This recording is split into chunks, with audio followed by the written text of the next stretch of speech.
Yeah, Smosh Music, and this is 211, nigga.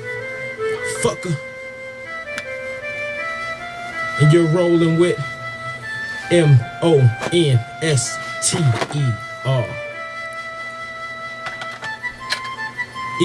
nigga. Ha.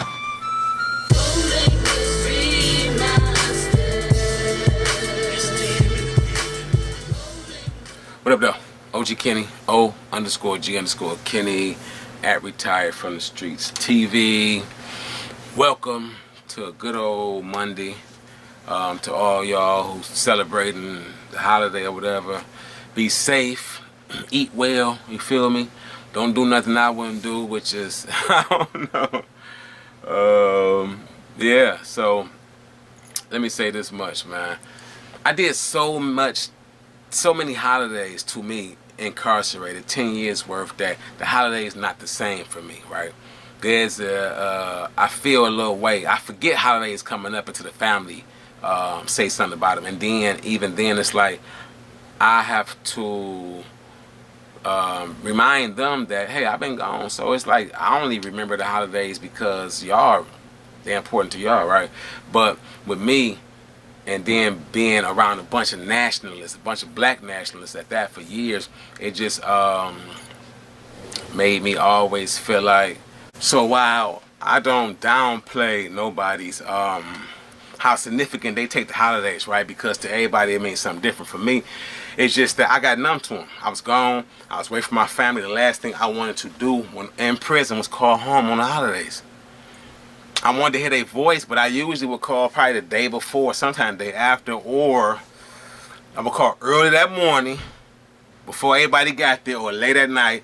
Rarely, unless I caught me a nice buzz on the yard, you feel me, on the holidays, when I really just want to call home. And it was usually when I was on the yard and there was a bunch of homies around me in the unit. That one-on-one on the phone, just, it used to kill me. Going back, sit down, so I would do that on the yard. But the holidays wasn't the same for me because I've been gone so long. And then I remember when I was a young boy, like my father had sent me a whole bunch of stuff home, and I ended up getting my hands on a copy of Frederick Douglass's poem, or whatever. He had a poem called "What to the Negro is the 4th of July," something like that, right? So I remember reading that, and then when I got to prison, I ran across that book again, or that writing again.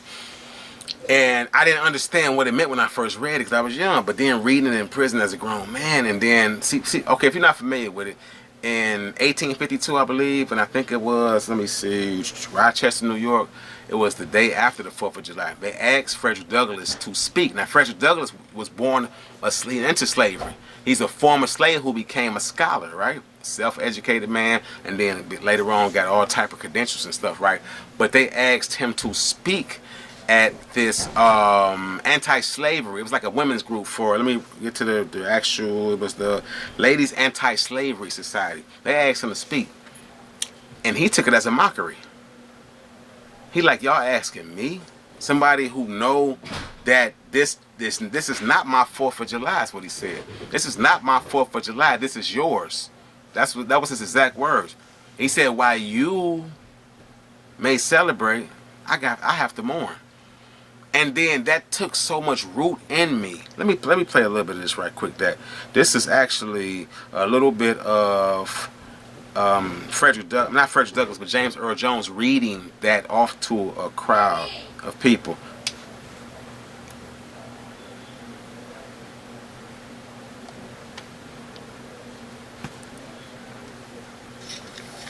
What to the American slave is your 4th of July?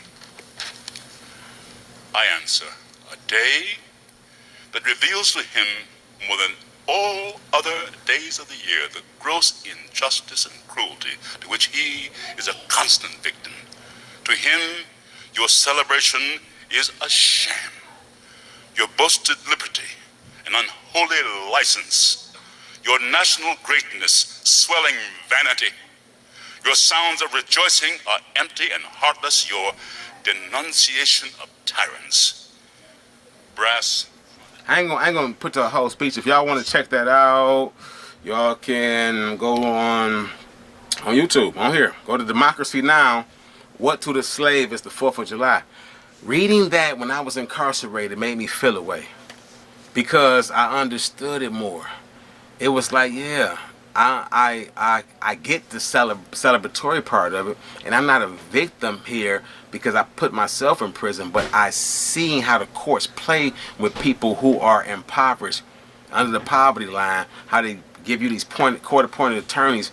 All of this to me is injustice at its finest. The way the judicial system is set up and the way the archaic federal sentencing guidelines, they so old and blanketed. And I always say I think that sentencing now needs to be more need-based, right? Based on the individual, their psychological well-being, the nature of the crime and all that. That should dictate how much time an individual gets and all that type of stuff, right? Instead of just saying, okay, he did this crime, this is how much time he carried, bop him upside the head, right? I saw firsthand, I talk about it in a lot of these episodes, the criminal negligence and injustice at hands of people who's supposed to be upholding the law. So to me, I'm not a person who really get out here and be like, 4th of July, hey, right? That ain't what I do. That ain't what I do. I don't get all dressed up. You see, I got on something because we about to go get in the water. You understand me? I'm about to take my water jugs and everything. I got everything set up here. I got my beach bag I'm taking with me. I'm about to fill this up with all my good items and stuff. But we going to get in the water. I don't really do a lot of the celebratory things because of the fact that I got so many brothers that still locked up. Efren Paredes, one of them, 15 years old, convicted of a murder, right, that he didn't do. I'm convinced that this man didn't do it. There's so much. They got so many people that's vouching for this brother. He's been locked up since the late 80s. And he was 15 years old then. He's older than me. And I met him in the late 90s. People like him who are still incarcerated, Barbara Davis, whose father committed a murder, that, yeah, maybe she said, hey, this is where it's at, and I'm going to leave the door open, but you supposed to got the merch, got on, you didn't kill the man. She kept it solid, kept her mouth closed, could have testified against her father. She's doing life in prison. I think that is gross injustice. I think people like Bruce Hicks, you understand, whose brother, Robert Hicks, I know personally now. We have a friendship. I met this man, Robert Hicks, at a rally in Lansing to end mass incarceration and to take a second look at people who are doing life and also to reverse the juvenile lifer sentencing and whatnot, right? To change that whole thing around. I met this man. He was brave enough to come up to me and tell me, hey, because he saw my cameras. He's like, hey, you know, and at the time, I think the brothers who were speaking were, I think Butter was speaking from the National Alliance of Exonerees. I might be butchering the title, but the National Association or the National Alliance of Exonerees. These dudes up there speaking. The brother Ken, I remember his name. The brother Butter and another brother, I forget his name with the goatee. But these brothers was talking, and it touched my spirit to be able to be there on behalf of dudes who still doing time, women who still doing time. Wrongfully so, it's a lot of them. You understand what I'm saying? So to me, the 4th of July just don't mean the same until everybody come home that's supposed to come home. That to me is American justice, because these are our babies, just like everybody else. You know, if we look at how much stuff some of us do and don't never get caught. And then some people never do nothing. But at the same time, a lot of these people are coming home who've been wrongfully convicted. Got to come right back and compete for jobs with everyday people like you. And in some instances, they might come in and outshine you because they're hungrier, right? They might come in and say, hey, you pay him 15 an hour, give me 12 an hour and I'll do more work. And I promise you, I'm fidelity bonded, so in case anything comes up missing or damaged, they cover me up to 50,000, I think it is, or whatever, 10,000, 50,000. But you get what I'm saying? You get what I'm saying? I love to celebrate with my people no matter what day of year it is. I just don't like the commercialism that goes along with a lot of these major holidays. They put a mascot on every major holiday. You got to have the fat Santa Claus for Christmas, the little fat naked baby on New Year's. You got to have the Cupid on Valentine's Day, and the Tooth Fairy, and Uncle Sam on the 4th of July and all that stuff. It's just too much. It's just too much. Can we just celebrate life every day? The fact that we here, I get independence. I'm not knocking America because I benefit well off of the liberties that come along with this country, but also we got to remember that this is one of the most racist countries in the world. When I deal with people from other countries and nations, they don't even relate to black and white like we do. They'll say you're African, or he's Scandinavian, or this person is Russian. It's from Holland. You know what I mean? So this is Irish, and or he's Senegalese and Italian. You know, so they don't even look at black and white the same way we do. We're one of the most racially divided countries in the world, and it's sad because we are also at the same time like one of the greatest countries in the world. I guess you can say in a sense, in so many ways.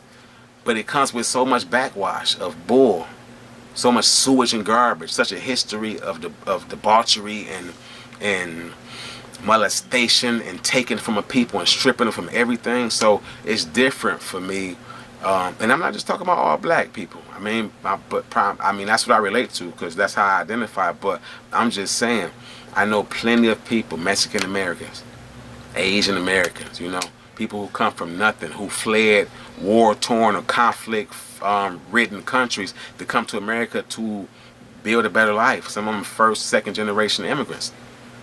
So America is a beautiful country, but at the same time, we got a bunch of makeup on our black eyes. You know, it's a bunch of makeup on the black eyes and the bruises of America. A bunch of tattoos to cover up a lot of the scar tissue and whatnot that America has gone through at the hands of powerful, marginalized and racist men. They put themselves in that margin that we're the elite, we the 1%, we the ones who are going to keep everything from everybody else. We going to, and you know, affect the weather, the climate control, and everything else. You understand what I'm saying? So I do this channel for people who've been forgotten about. You know, a lot of part I do that's for them. So I can't celebrate the 4th of July the way I want to ever until I see better for my country and better as far as how the way they take care of their people that's returning citizens and the ones who are wrongly incarcerated, man.